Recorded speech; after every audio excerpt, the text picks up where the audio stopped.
मामा आज संडे प्लेसर कौन है एटा स्वीट कॉर्न पकई पास्ता है एटा की स्टाइल खाइबा एटा स्वीट कॉर्न पकई टिके पास्ता है हाँ फोन टा कौन मुहर लगे देबू ना कौन दूर ही रखुनु स्वीट कॉर्न पकई टिके पास्ता है हम लिपु कर स्पेशल आज संडे स्पेशल बोली ता सहित कंचा लंका पियाज मोर टी फेवरेट नहीं आसी ब्रेकफास्ट मुझे करुँची आपण मैंने तो कर सारे ना आज संडे बहुत गुड़ाए कम थिला काम सब सरला एवं आसिकी गाधपाध सारी लिपु आमर कर ठाकुर पूजा कर खाई ना मुझे भोक प्रबल है रही पारे मेडिसिन खाई ना से खाई हाँ मेडिसिन खाई ना से लगे स्वीट कॉर्न पकई पास्ता है पास्ता कौ मान पसंद आ बहुत तो यमी आउ टेस्टफुल लगे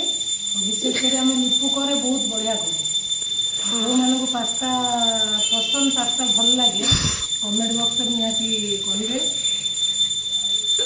आपण भल पाइबा एमती आम सहित थाऊ रही लव यू ऑल जय जगन्नाथ जय श्री राम बाय बाय।